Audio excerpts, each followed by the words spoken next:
ବହିର୍ଭୂତ ଯିଏ କଲା ସିଏ ମୋର ଶତ୍ରୁ। ସୀମା ବହିର୍ଭୂତ ଯିଏ କଲା ସିଏ ମୋର ଶତ୍ରୁ।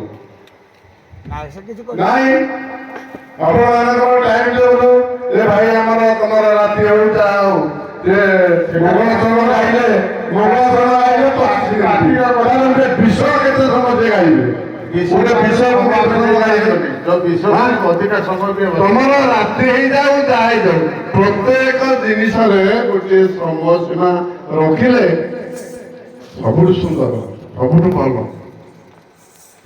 ଯଦି ଯୋଉ ଆଗରୁ ଯୋଉ ଗାଈ ମନୋଜ ବାବୁ ଗାଉଥିଲେ ଯୋଉ ପୁରୁଣା ବୟସ୍କ ଗାୟକ ସବୁ ଥିଲେ ତାଙ୍କୁ ଯଦି ଏତିକି ସମୟ ଦିଆ ହେଇଥାନ୍ତା ଦର୍ଶକ ଅନେକ ଥିଲେ ସେ ଗାୟକଙ୍କର କଳା ଚାତୁରୀ ମାଧୁରୀ ସବୁ ଶୁଣିଥାନ୍ତେ ହଁ କି ନାହିଁ? କିନ୍ତୁ ମୁଁ କହୁନି ଆପଣ ଖରାପ ବୋଲି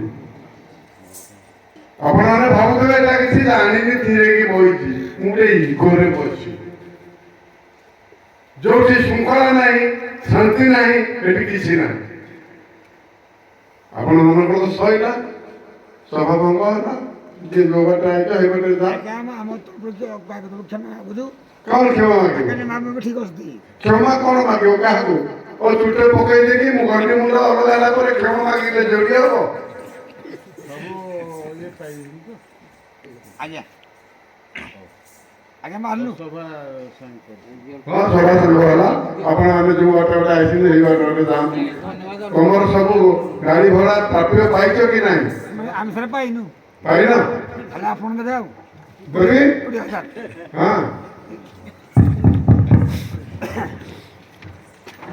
ଫଟୋ ଆଜ୍ଞା ଗୋଟେ ଫଟୋ ଦେବେ ଆଜ୍ଞା ଫଟୋ କଣ ହବ?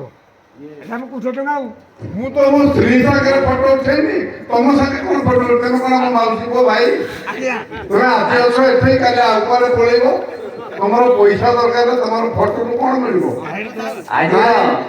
ଆଜିର ଏଇ ଯୋଉ ବାଇଧନ ସମ୍ମିଳନୀ ମା ପିତାବଳୀ ପ୍ରଭୁ ରାଧାକୃଷ୍ଣଙ୍କ ଅପାର କୃପାରୁ ଆମ ଗୋବିନ୍ଦ ବେରଣୀ ଗ୍ରାମରେ ଏହା ଶାନ୍ତି ଶୃଙ୍ଖଳା ସହକାରେ ସମାପ୍ତ ହୋଇଛି।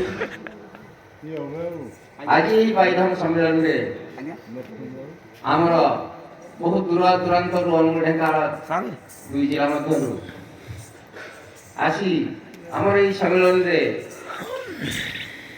ଯେଉଁ ବାଇଧନ କଳାକାର ମାନେ ତାଙ୍କ ଜୀବନ କାଳର ସମସ୍ତ କଳା ବିଚ୍ଛେଦ ଭାବରେ ପ୍ରଦର୍ଶନ କରି ଆମ ଏଇ ଦର୍ଶକ ମାନଙ୍କୁ ଖୁସି କରିଛନ୍ତି। ତେଣୁ ଆମ ଗୋବିନ୍ଦ ବେରାଣୀ ଗ୍ରାମ ତରଫରୁ ସମସ୍ତ କଳାକାର ମାନଙ୍କୁ ଧନ୍ୟବାଦ ଅର୍ପଣ କରାଯାଉଛି। ତା ସହିତ ଆମର ବାଦ୍ୟକାର ଦୁଇ ଜଣ ମଧ୍ୟ ରାତ୍ର ଉଜାଗର ରହି ଏହି ସମ୍ମିଳନୀକୁ ସମୟ ଦେଇଥିବାରୁ ତାଙ୍କୁ ମଧ୍ୟ ଧନ୍ୟବାଦ ଅର୍ପଣ କରୁଛୁ। ଆଜି ଏହି ସମ୍ମିଳନୀ ଯାହା ପାଇଁ ଯାହାର ସହଯୋଗରେ ଆଜି ସଫଳ ହୋଇଛି ଆମର ଆସିଷ୍ଟାଣ୍ଟ ଇଞ୍ଜିନିୟର ତଥା ମହାନ କଳାକାର ନିମାଇ ବାବୁ ତାଙ୍କ ସହିତ ଆମର ନିକଟସ୍ଥ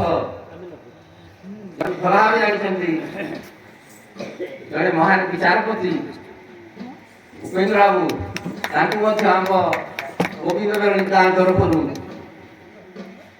ଧନ୍ୟବାଦ ଅର୍ପଣ କରୁଛି। ଏବଂ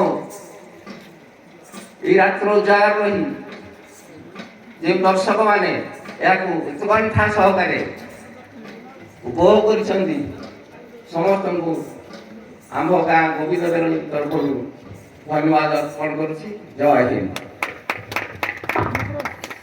হ্যালো কଳାକାର ବନ୍ଧୁ ଆପଣମାନେ ଚିନ୍ତା କରିପାରିନଥିବେ ମାମା ମରିଗଲେ ଗଲା କାଲି ଥିଲା 321 ମାଲ ଭାଇ 4:20 କାମ ସରିଲା ବୋଲି ସାରେ କୋଉଠି ନା ଢେଙ୍କାନାଳରେ ମୁଁ କହିଲେ ଟିକେ ମୁଁ କହିଲି ମୁଁ ଯିବି ନା ହଁ